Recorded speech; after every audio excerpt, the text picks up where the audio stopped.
Hello Capricorn Collective, Sun, Moon and Rising. Ako po si James. Kamusta po kayong lahat? And welcome po to James Tarot PH.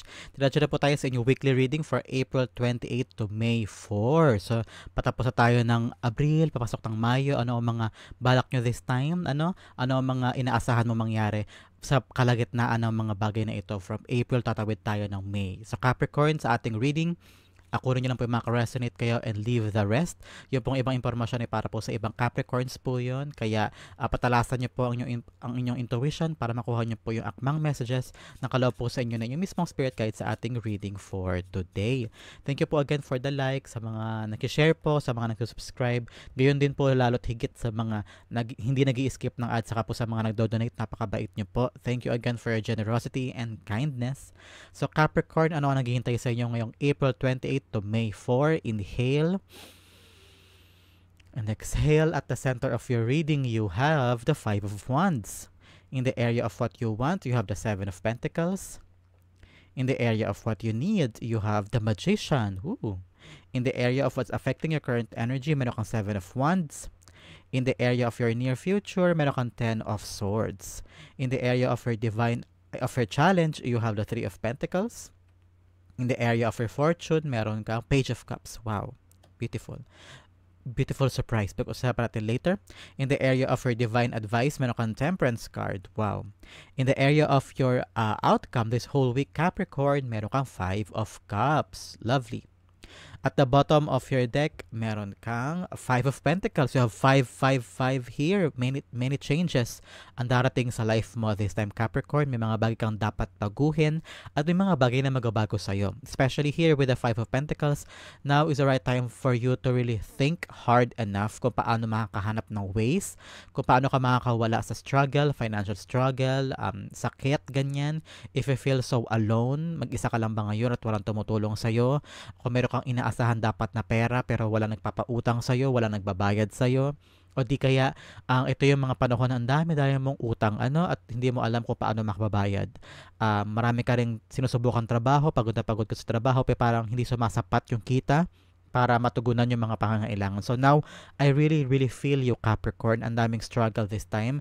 And hang on. I'm always saying na every day is a new day to start over. And every day is a miracle. So bukas, asahan mo, may darating na magandang simula, magandang balita para sa'yo. Lagi mong iisipin yon para lalo mo ma-attract yung positive energy sa buhay mo. Okay, Capricorn?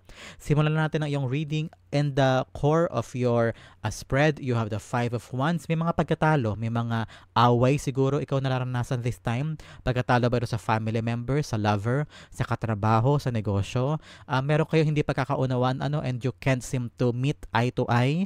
Yung gusto niya, hindi mo gusto. Yung gusto mo, hindi niya gusto. So parang wala kayong mapagkasunduan. Wala kayong, parang every time na nag-meet kayo, like may away.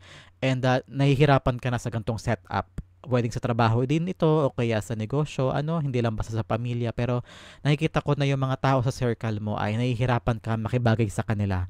I don't know why some of you parang minamaliit, inaapakan, inaape, ganyan, and you can't seem to fight kasi parang kailangan mo parang isipin na trabaho ko ito, mahal ko sila, halimbawa kung family ito o kaya kung sa trabaho man, parang you can't do anything kasi baka mamaya ikaw pa mapahamak, di ba? So, now parang nandoon ka sa area of your life right now na parang ang hirap-hirap manalo sa argument. Ang hirap-hirap umangat because ang daming kakompetensya o ang daming sa paligid ko na minamaliit ako o inaapak-apakan ako. So now you're thinking of ways to how to accomplish your goal and also para malagpasan itong mga problema na ito.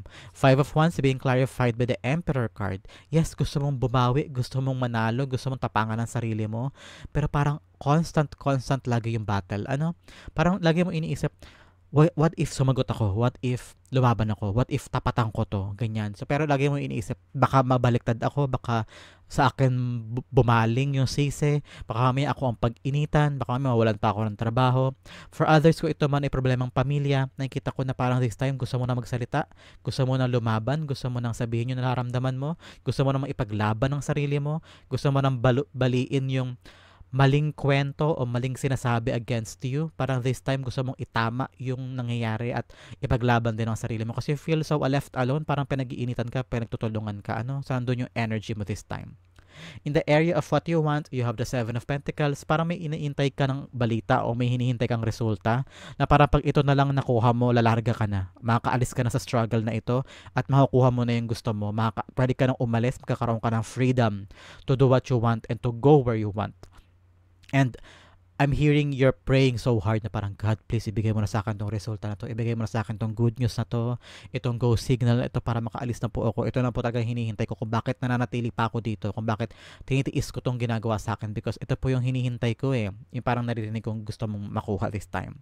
The Seven of Pentacles being clarified by the Moon. So ang daming hindi klaro this time. Feeling mo you're left alone. Ang daming secrets. Ang daming mga bagay na, God, paano ba ito? Hindi ko alam kung makukuha ko ba siya. Hindi ko alam kung kailan ko makukuha yung resulta. Hindi ko alam kung paano ko makakamit yung resulta. Ang dami pong humahadlang sa akin. Ang daming kulang sa akin. Hindi ko po ito magawa kasi wala po akong resources. Hindi ko po ito makamit kasi ang daming humaharang. Hindi daw ako pwede doon. Hindi ko tuloy magawa ng paraan kasi wala po ako ngayon. Kaya litong-lito na po ako kung anong gagawin ko. So, yun yung mga bagay na nasa isip mo now. Ang daming mong gustong makamit, ang daming mong gustong maabot, pero ang daming kulang. Ang daming aberya, ang daming nangyayari. Ano? So, now parang ikaw, you don't know where and how to maneuver. Ngayon, parang naiipit ka sa gitna. That's what I'm feeling. Nakikita mo yung goal, visualize mo siya, pero dahil ang daming aberya, ang daming hindi sigurado, ang daming unclear, ang daming mixed signals na hindi mo alam kung saan kikilos, anong gagawin, anong sasabihin. Kaya parang naiiwan ka mag-isa dealing with this. Ano? So, in the area of what you need, ito daw kailangan mo, the Magician card, kailangan mo daw pag-aksyon at tiwala sa sarili na kung ano man ang plano mo, yun ay matutupad. Lahat daw ng plano, aksyonan para maging reality. Sinasabi dito ng spirit guides mo na tapangan mo daw ang sarili mo, pagkatiwalaan ng sarili, na kung may bubuin ka mang plano, go with it, go for it, and wag kang lilingon pabalik, wag kang urong sulong, because you have here the Magician, the ability to turn your plans into reality and to create anything that you visualize. So ngayon ang panahon para aksyonan mo siya at gawin mo siya. Okay, Capricorn, yan ang paalala sa iyo ng spirit guides mo. The Magician is being clarified by the Knight of Cups. I'm hearing na this time around, offer yourself to them. Parang this time around, ipakita mo daw yung best mo, ipakita mo yung mga bagay na wala sila. I'm hearing, mag-focus ka daw sa yung strength more than your weaknesses. Huwag ka daw parang huwag mo daw hahayaan na lagi nilang weaknesses mo ang fina-focus nila at yun ang laging kinukurot nila yung mga weaknesses mo. Wala kang ganto, wala kang ganyan, hindi ka ganto, hindi ka ganyan. So, ikaw tuloy, yun tuloy bumubuo sa isip mo, yun tuloy yung naiisip mo lagi na parang, oo nga, mahina ako, oo nga, wala akong pera, oo nga, puro utang ako, oo nga, ganto ako. Lalo ka tuloy nalulugmok, lalo ka tuloy nawawalan ng lakas ng loob, ng gasolina sa puso mo na parang, hindi, kaya ko to lagpasan, kaya ko tong gawin, makakaisip ako ng way. So, always find things that will give you an offer, whether offer yourself of help. Halimbawa, makapaghanap ka ng right job. So, ikaw mismo ang tatayo, ikaw mismo ang susugod at gagawa ng paraan para makahanap ka ng mas magandang trabaho, makahanap ka ng paraan para makabayad sa utang mo, makahanap ka ng paraan para makawala ka dito sa struggle na ito. Sinasabihan ka ng spirit guides mo na nasa iyo ang lahat ng paraan at kakayanan para makuha ito mga offer na ito. Ikaw mismo ang kikilos para lumapit sa iyo ang grasya, lumapit sa iyo ang solusyon. Very, very specific ang iyong paalala mula sa spirit guides mo na this time around, Capricorn, bangon, sugod, tapangan mo at makukuha mo yung offer para sa'yo, okay? In the area of what's affecting your current energy, meron kang 7 of Wands. Parang this time around, gusto mo nang patunayan ng sarili mo eh. Ang dami-dami laging aberya, ang dami-dami laging umaaway sa'yo, conflict with other people, nanda-down sa'yo, pinamaliit ka. Pero ngayon parang ito ang naka-apekto dito eh. Itong tapang mo. Itong parang this time around, patutunayan ko ng sarili ko. I will defend myself. I will stand my ground. Ipagalaban ko yung feeling ko tama. Hindi na ako papayag. I'm hearing hindi na ako papayag na paulit-ulit gawin sa akin yung ginagawa ko. This time, babangon na ako at ilalaban ko yung feeling ko para sa akin at deserve ko at feeling ko ito yung tamang paraan. So now, may boses ka na, especially now with the Emperor here, magkakaroon ka na ng unbelievable at unexpected na tapang at lakas sa loob na isabihin na yung dapat sabihin, ilaban yung dapat ilaban, gawin yung dapat mong gawin for you. Ano? The 7 of Wands being clarified by The Two of Wands, yes. Ito daw sinasabi sa'yo, pagplanuhan mo to, Capricorn ha. Hindi ka pwedeng matalo dito sa paglaban mo na ito, sa pag-defend mo sa sarili mo, sa pagkuha ng mga bagay na gusto mo. Kaya kailangan daw planuhin mo. Huwag ka basta-basta susugod na hindi pinag-iisipan ha, para hindi sa huli, hindi, ikaw pa rin ang matalo, ganyan. So, kailangan pagplanuhan, pag-isipan kung ano yung bawat step para sa huli, ikaw pa rin ang panalo. Okay? Especially with, sabi ko kanina, we have 5 of Wands, 5 of Cups, and 5 of Pentacles. Kailangan talaga may magbago sa buhay mo para magbago ang resulta. Huwag ka nang manatili sa inaapakan ka. Huwag ka na martili sa gantong sitwasyon. Baguhin mo ang sitwasyon, baguhin mo ang isip mo, baguhin mo ang atake mo para magbago ang buhay mo. Especially here with the Ten of Swords in the near future, kapag ginawa mo yung mga pagbabago na yan, ito, pag dinaanan mo to, I'm hearing the struggle will end with the Ten of Swords. Ten of Swords, rurok na ito. Dulo na to ng paghihirap. Dulo na to ng sitwasyon mo. Kapag ginawa mo lahat ng ito, magbabago ang buhay mo for the better. And hindi mo na dadanasin yung hirap na yun in the past, especially here with the Five of Pentacles. Kaya, daanan mo ito, itap mo ito, ito, at saka, asang isa, ito. I'm hearing change is what you need para matapos ang paghihirap. Okay? The Ten of Swords being clarified by the Ten of Wands. Wow! Para matapos na din yung mga burdens mo, yung mga pasan-pasan mo sa likod mo, yung mga dinidibdib mo, yung mga kinikim-kim mo, yung mga bagay na talagang lumulugmok sa'yo pababa, mag-e-end siya in the near future because pinagdaanan mo ito. Lahat ng sinabi ko kanina, daanan mo yun. Huwag kang mag-shortcut. Kailangan mo talaga magbago, Capricorn. Kailangan mo rin baguhin sila. Kailangan mo rin baguhin sitwasyon mo because all the ways will not give you new ways. So make sure that you will do everything at darating ka dito sa end of a struggle and end of the burden. Okay? 10-10 ito, sabihin, katapusan talaga. Katapusan ng hirap, katapusan ng pagkalugmok. Kaya gawin mo itong lahat, okay? In the area of your challenge this week, you have the Three of Pentacles. Challenge sa'yo this time ang to reach out to other people. Parang kung kailangan mo ng tulong, lumapit ka sa ibang tao. Huwag mo laging mag-self-isolate. Huwag laging victim mindset. Huwag laging parang feeling mo aping-api ka o feeling mo wala kang may hinga ng tulong. Meron. Kaya kailangan mo ng change talaga. Change your mindset. Change your plan. Change your approach. Change your ways. Kung kailangan mo lumapit sa ibang tao, humingi ng tulong, gawin mo na. I know minsan siguro iniisip mo baka nakakaabala ka, baka ma-reject ka, o baka feeling mo ay hindi sila tutulong. Huwag mong pangunahan ng sitwasyon, Capricorn. Lumapit ka sa kanila, humingi ka ng tulong. I-offer mo rin ang sarili mo, especially here with the Knight of Cups. I-offer mo ang sarili mo, ano yung pwede kong gawin kapalit nito sweldo, ganyan. So, i-offer mo ang sarili mong services to them. At malay mo, bigyan ka nila ng tulong, bigyan ka nila ng trabaho, o bigyan ka nila ng tsansa o ng opportunity. Eh di makakahanap ka pa ng paraan this time. So, this time around, ang challenge talaga sa'yo ay tumulong ka. Tulong, mag-reach out, humingi, makipag-communicate, okay? In the area of your fortune, you have the Page of Cups. This time around, bibigyan ka ng God ng unexpected gift. This is something that no one anticipated. No one knows. Kahit ako, hindi ko alam kung ito ibibigay sa'yo ni God eh. Whether tulong from other people, bigla may lalapit sa'yo, mag-offer sa'yo ng negosyo, mag-offer sa'yo ng sideline, o kaya, pwede ka ba dito? Linis ka naman ng bahay namin. Babayaran kita for your time. So, hindi mo inasahan yun. May bagong akong gimmick, may bago akong sideline. Pwede pala yun. Hindi ko akalain na darating sa life ko yun. So, may mga ganon. This time around, may lalapit sa'yo for your services.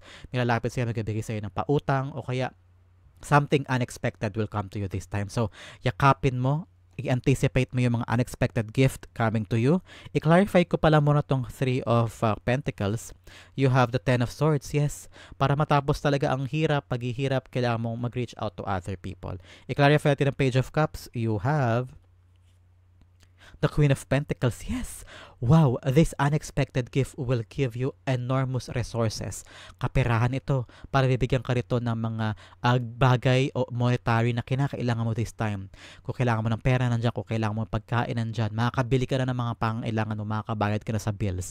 So make sure na i-anticipate mo, abangan mo tong unexpected gift because ito makakatulong sa'yo na pambayad mo sa mga bagay-bagay. So congratulations. In the area of your divine advice, you have the Temperance card. This time around, pasensya ang kailangan mo. Pasensya, tiyaga, at wag mo daw i-shortcut talaga. Especially here. Wag mo shortcut. Daanan mo lahat ng proseso. Patungo doon sa Parang I'm hearing pagsubok ito sa iyo. Dinadaan ka sa pagsubok ni God. especially with Archangel Michael here, to bring you closer to Him. Baka mamaya kasi hindi ka na nagdarasal, hindi ka na nagpupunta sa church, hindi ka na lumalapit sa Kanya at hindi mo na siya kinakausap. So, I'm hearing talaga na kailangan mo ng tiyaga this time in order for you to get to the end of this struggle, okay? The Temperance card is being clarified by the Three of Wands. Sa paghihintay daw sa mga bagay na gusto mong makamit, this time, kailangan mo daw talaga ng tiyaga at paghihintay.